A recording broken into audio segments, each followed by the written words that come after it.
Hello, I'm Jonathan Carr-West, I'm Chief Executive of LGIU, and today I'm talking to Councillor Eamonn O'Brien, who's the leader of Bury Council.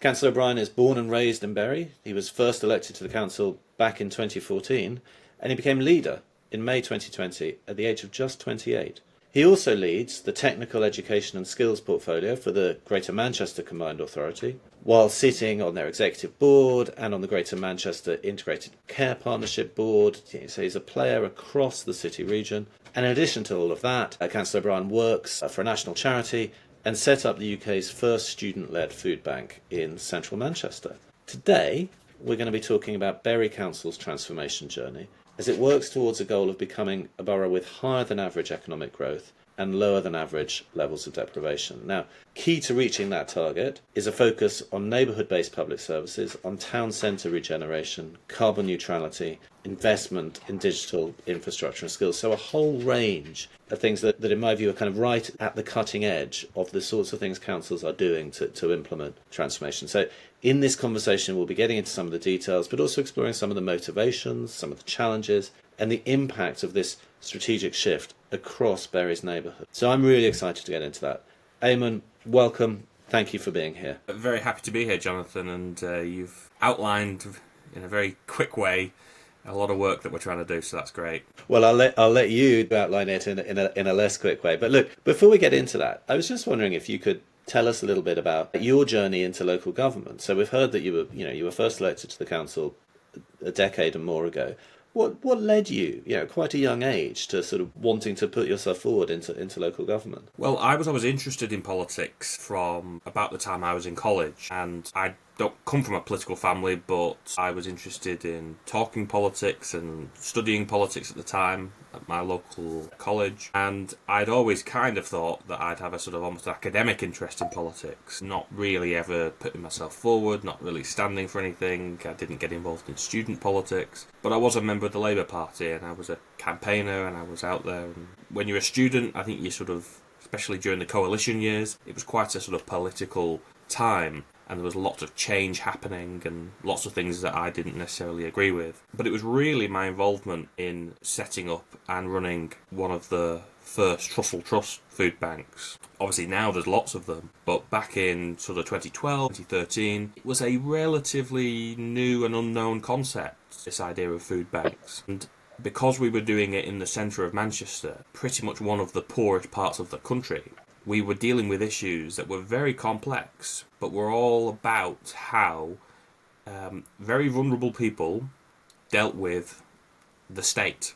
And that was the sort of trigger for me to get involved, because I realised that lots of people were being let down by a system that was not particularly responsive to their needs, that was actually probably, in my view, getting further away from their needs and what they required to sort of have a good life and have a good job.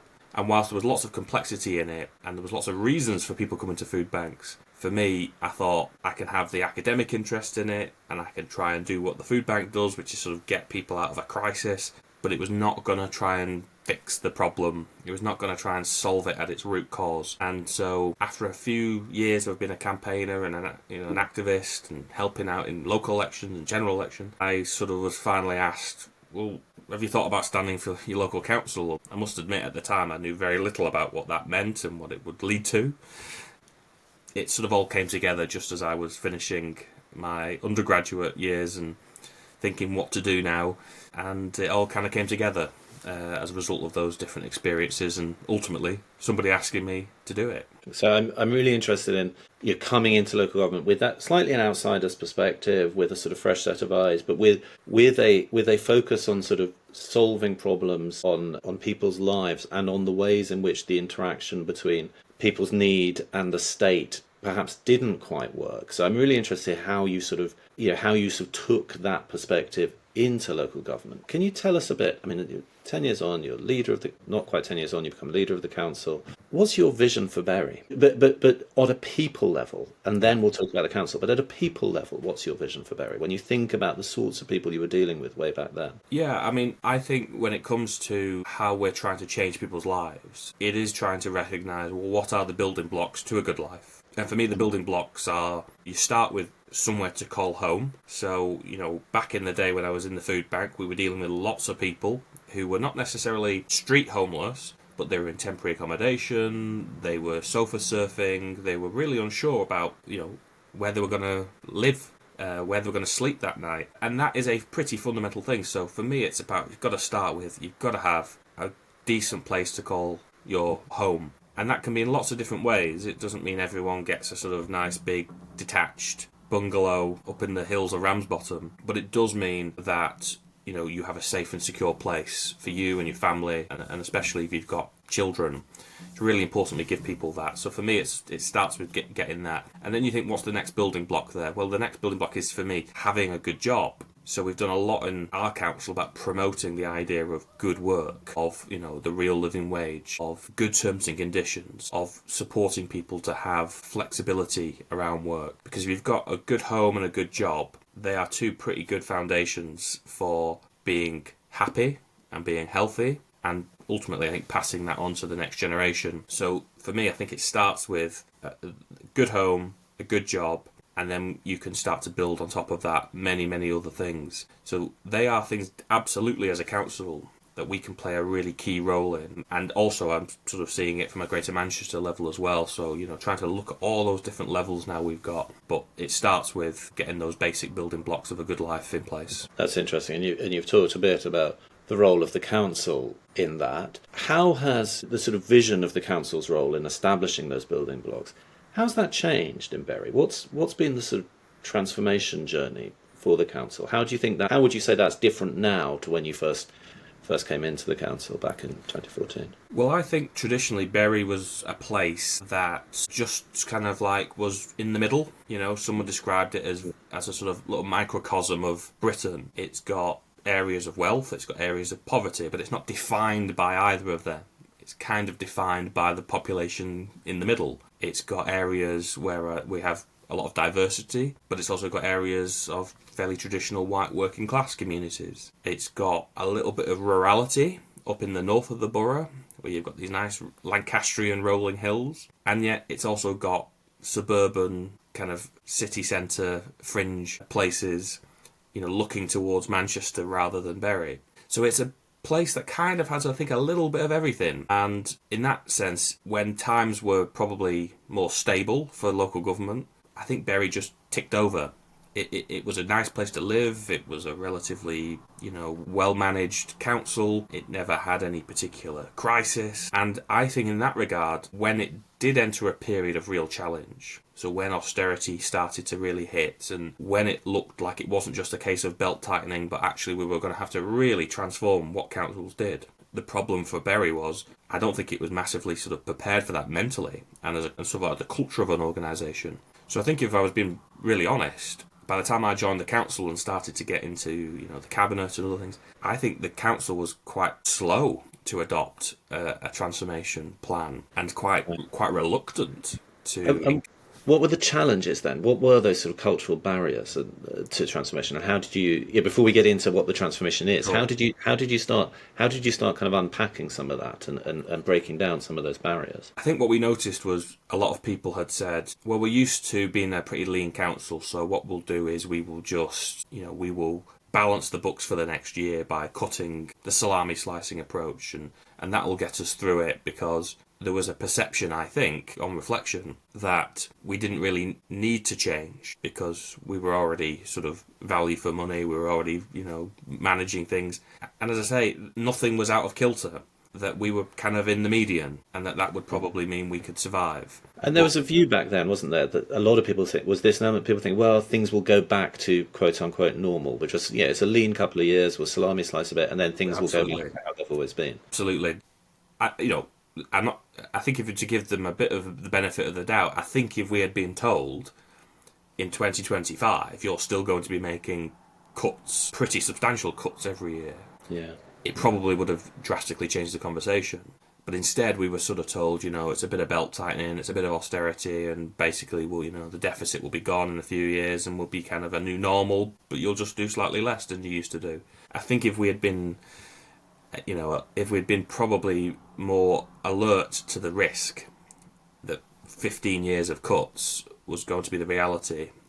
And the only way of managing that would be quite radically transforming the organisation. It would have changed. So I think the culture was very much get through the next few years, and then, as you say, we'll be in the new normal, and we'll do slightly less, but we'll still do it okay. Now, as it turned out, clearly that was not the case. Austerity years continued. We were slow to transform, which then led to sort of challenges in some of our children's services. You throw in the pandemic, and then you suddenly realise you're in a position where we have to rapidly pick up the pace and transformation, and I think we have started to do that. So what does that? So tell us.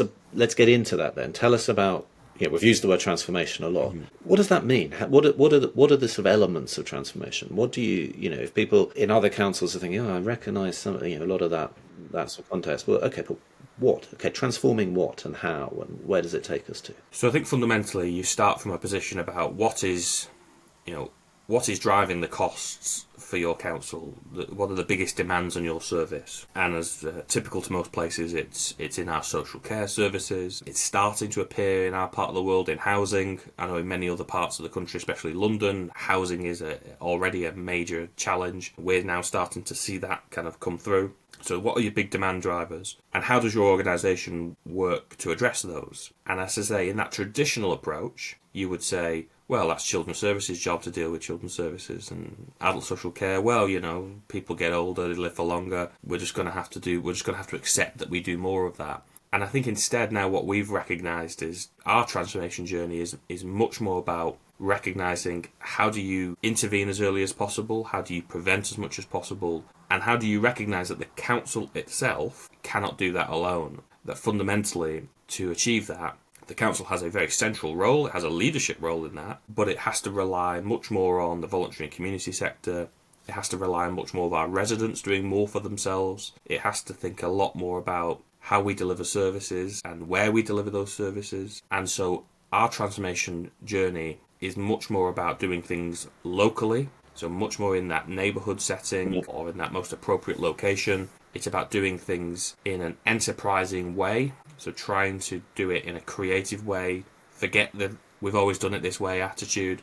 Let's think about how we could do this differently. It's about doing it together with people, so very much in partnership, co-producing solutions, often asking people, how they can deliver some of those things with us. And I think crucially the last one is about being strength-based on it, recognising that actually people out there, residents, community groups, have a lot to offer. Yeah. And have a lot of agency to deliver this themselves. And the paternalistic nature of public services can often get in the way of that. So I think we need to find ways of drawing out the strengths that people can offer and the things that they can do for themselves. Maybe with support and with a sort of safety net, getting them. So we pull all that together to say, what does that mean for our council services? How does that mean we deliver them? And then there's lots of internal things we've got to do around that. Which are probably actually the biggest challenge, but we've set out what that transformation looks like, and it's quite radically different from when I joined the council. Yes. So I'm really interested in that point about thinking about how the council delivers services and the strength-based approach. Does that sometimes mean having the courage to not do things, to sort of pull back from? Because I guess one of the things I observe, because I feel like that conversation has been knocking around for a long time, and some people, like Barry, have really driven forward on it. But I also think we've seen examples of it where people sort of say, talk about that, but then continue to do all the other stuff as well, because there's risk in that, right? There's risk in saying, okay, actually, here's something where the community can step up and do it. So the temptation is that we'll do it as well. We'll make sure we're sort of, we're double processing that just to belt and braces. How do you manage that sort of risk internally? I think it's a massive risk, and I think if we're being honest, I think it's very difficult for councils to truly let go and say we're not going to do that anymore. And I think there's lots of reasons why that's the case. Not least actually because I think the instinct of lots of people, residents, community organisations, partners, is that that's the council's job. So why are you asking me to do it? And sometimes the blunt answer is we just can't afford to do it. But the harder argument to make, although I think the better one, is that it's not always best that the council does it. And right. I'll give you a couple of examples. So, when we're in the pandemic and we were trying to encourage our communities to get vaccinated, we had several communities where there was real vaccine scepticism and reluctance around it. And we could have, as a council, tried to sort of lead those efforts to sort of encourage it. And we did, for the most part, encouraging people alongside the NHS to get vaccinated. But actually what we found was engaging with people from those communities, having them be the voice of that campaign, communicating to people in either a language that was their own or a way that was their own, fronted by people that they recognised and trusted, meant that we had a very, very significant uptake in our vaccines as a result of that. And it was a recognition to me that if we'd have taken the traditional council approach, we would have failed.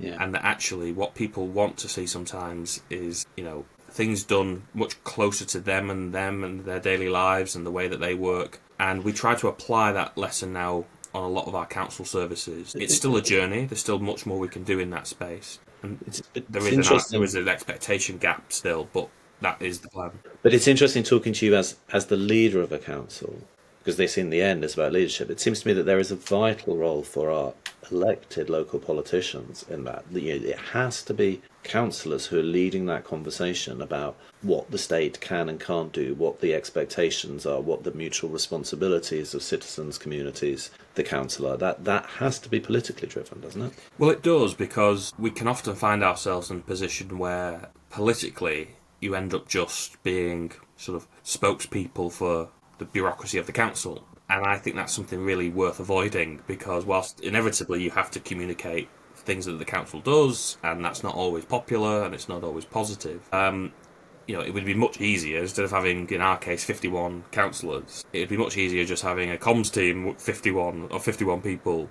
and having them go out and sort of say what the council's doing. Instead, I think what we have to do is constantly challenge and constantly remind the bureaucracy of the council that it is there to serve the residents, not itself. Yeah. Now, I think in Bury, because we're a relatively small metropolitan council, we have that benefit of actually being a place where it's quite easy to get to know everybody and to get to know partners and, get to know our communities. And there is a recognition, actually, that, we're all in this for the residents. But it's inevitable that you get into sort of, processes and things that say, well, casework, debates about casework. This is easier for us. This is how we've always done it. And, this is, we've got so much on that, we're going to make our lives easier. And I think we just have to be that check and challenge to say, ultimately, our residents put us here, our residents fund these services, and we need to make sure that they're brought into the conversation much more than they have been in the past.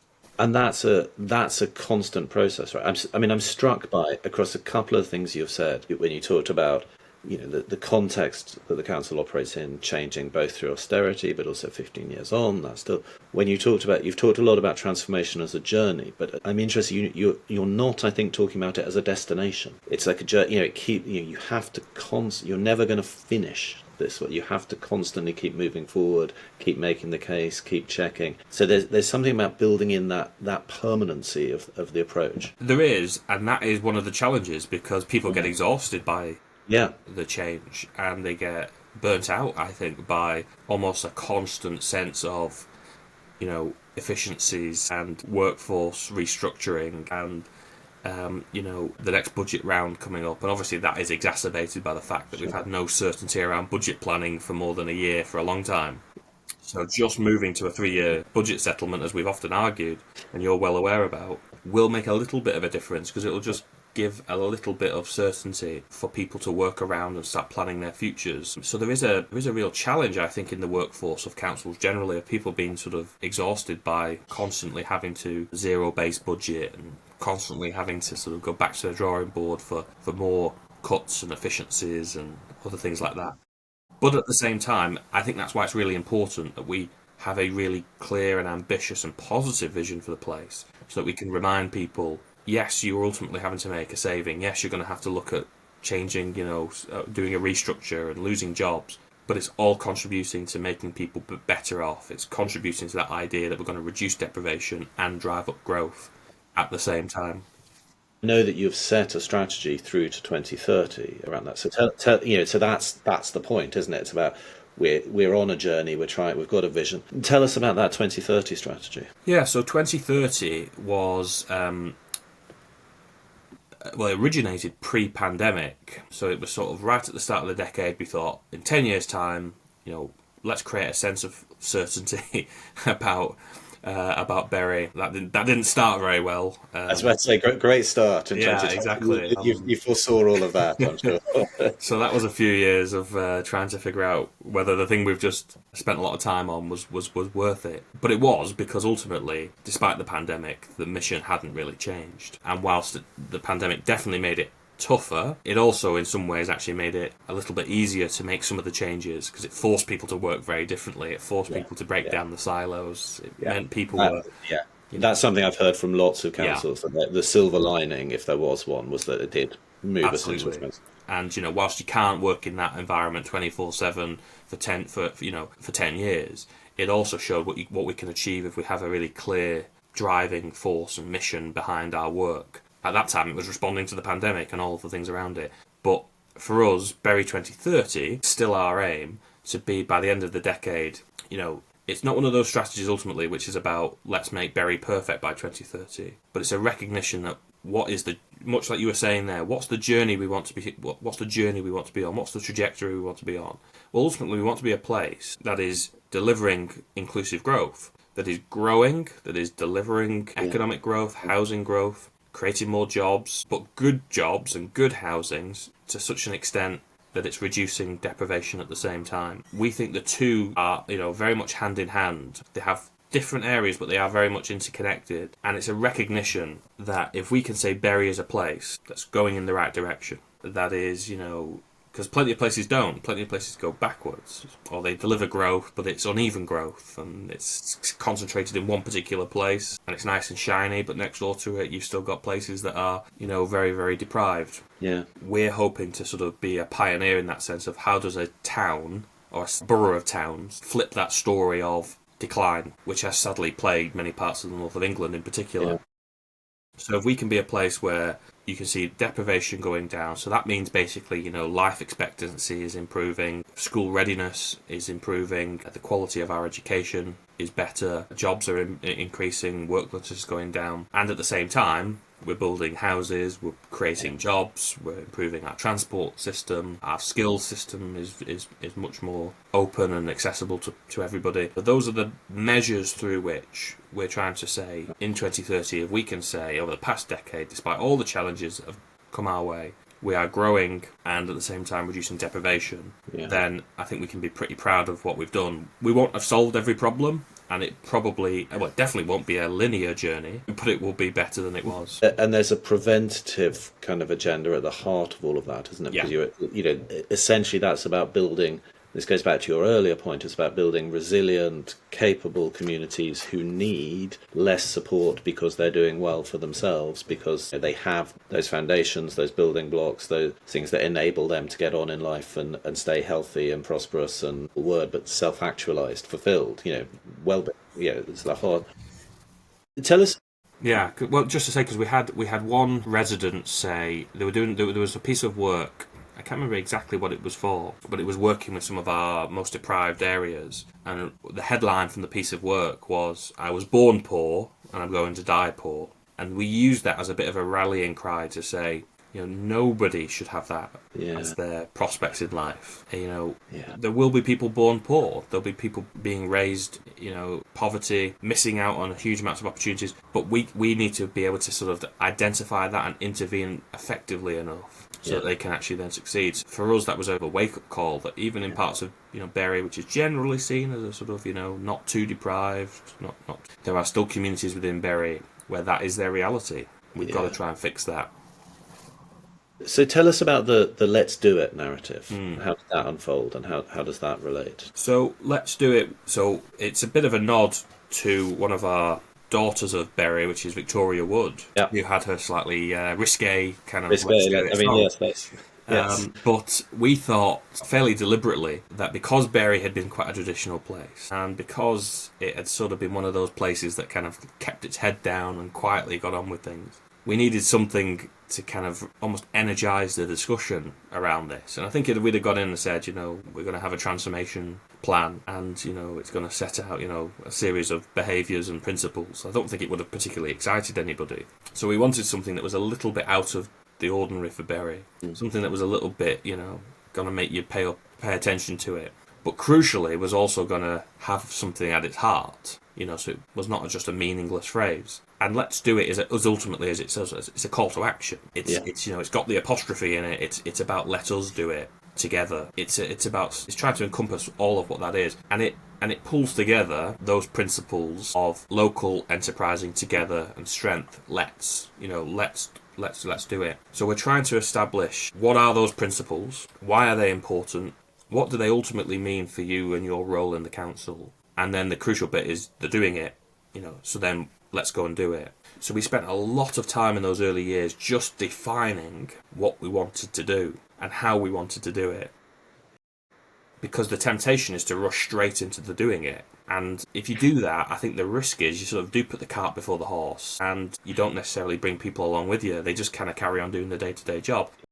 And honestly, that's kind of what we found initially, that people didn't necessarily buy into it. It was a sort of strategy that existed, and there's a bit of branding here and there. And it took us kind of quite a number of attempts to figure out how we really got people engaged in this. And as I say, it wasn't a linear journey. It didn't start and finish in a smooth fashion. We had to constantly come back and look at it and refresh it, and we found some pretty innovative ways of getting our staff, frontline staff in particular, managers, partners, to understand what it meant. And one of the things we actually did was we took over the fire training centre, which is in Bury, for the summer, and we sort of physically walked people around this sort of mock-up of a street, which they use for sort of fire training. And we talked about the place, and we articulated what it really meant, what Bury 2030 was about, what Let's was about. And it was a sort of physical thing that people did for a few hours, and we got a couple thousand people there, staff and partners.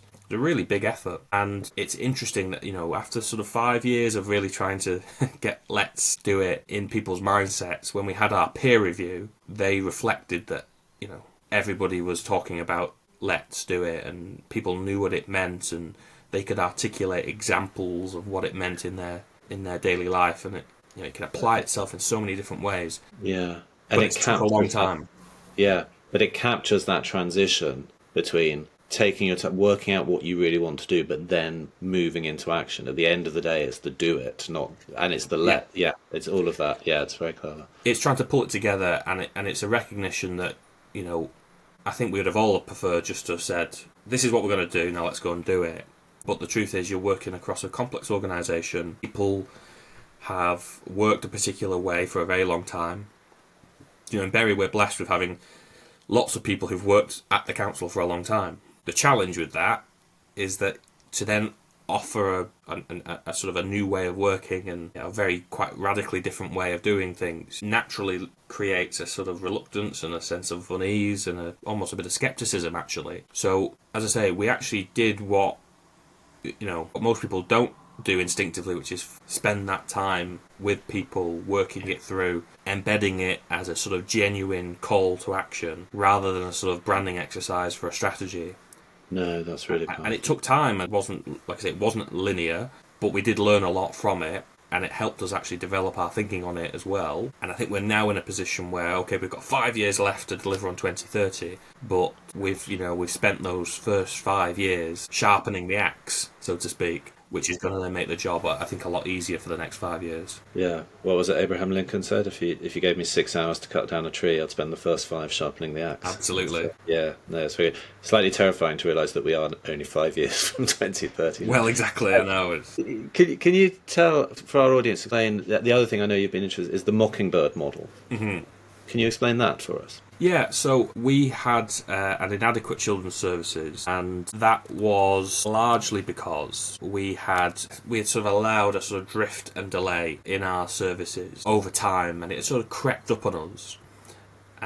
We were not, as is sometimes the case in an inadequate organisation for children's services. It was not a sort of basket case, it was not sort of in meltdown, but it had sort of drifted almost kind of slowly into this over-reliance on agency. Our numbers were not kind of wildly out of step, but we had ultimately got to a point where we'd sort of tried to do more with less, and it just didn't work. So part of our response to all of this was to really look at our complete setup of children's services, and one of those key areas is clearly our fostering service and fostering and adoption. And what we had kind of recognised was that, you know, we'd sort of ticked along and hadn't probably kept up with the trends nowadays and some of the pressures in the system, and of course the competition, which is ultimately what it is, from private providers. So it was and if it had a silver lining, it was that it afforded us the opportunity to sort of quite radically think differently about what type of models we would work. And we've done that in a variety of different ways. And the Mockingbird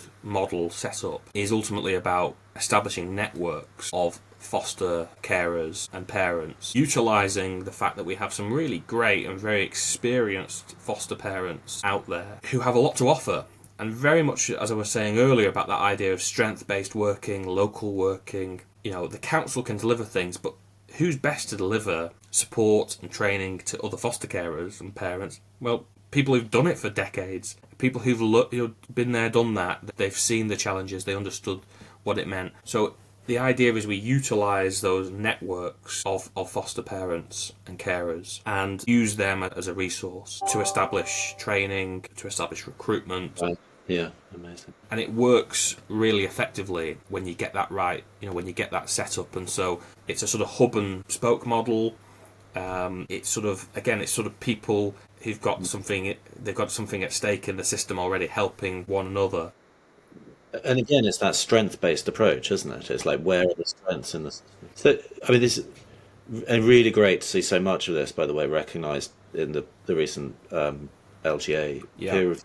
I'm just, as we get towards the end, I'm just wondering, you know, there's so many lessons in there for other people and for people who are so good.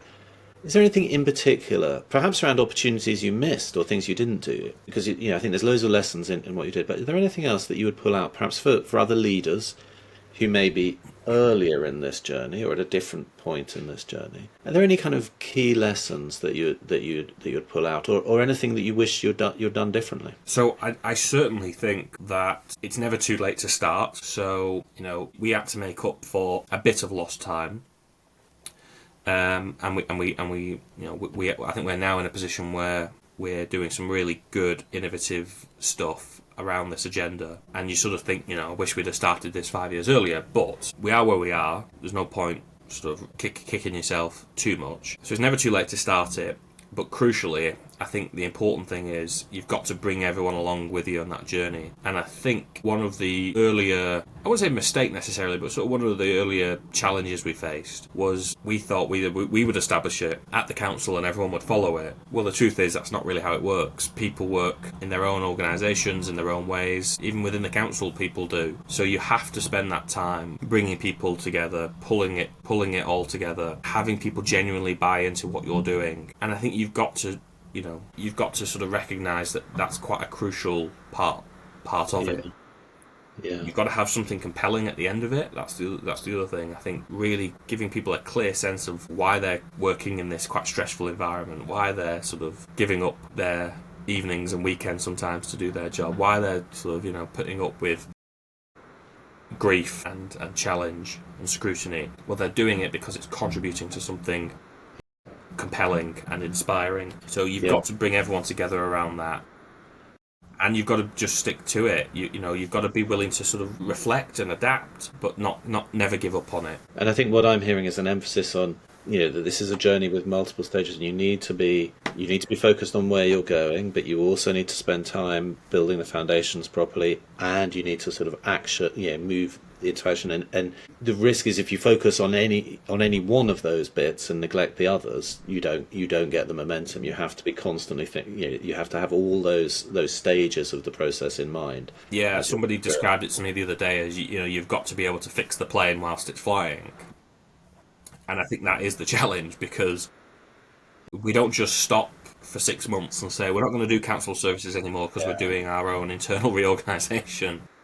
You're expecting people to still deliver high quality services, very, very public, very accountable. In some cases, it's high risk. It's dealing with very vulnerable people. You've got, external scrutiny from agencies. You've got public scrutiny from councillors and residents. And, you're trying to do this all as well, from my perspective, in a very interesting political decade we've just gone through.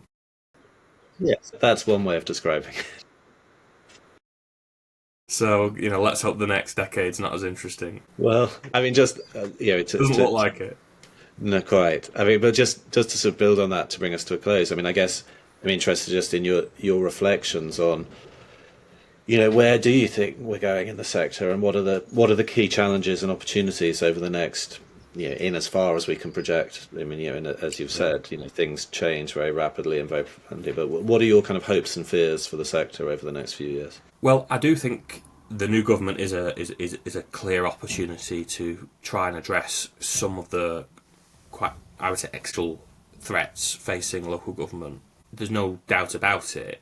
That is a huge task to do, and it's not something that can be done very quickly or easily or very cheaply, and therein lies the problem. But it is an opportunity, and we have some very, very strong ministers at the heart of this now, who do understand local government, who do value it.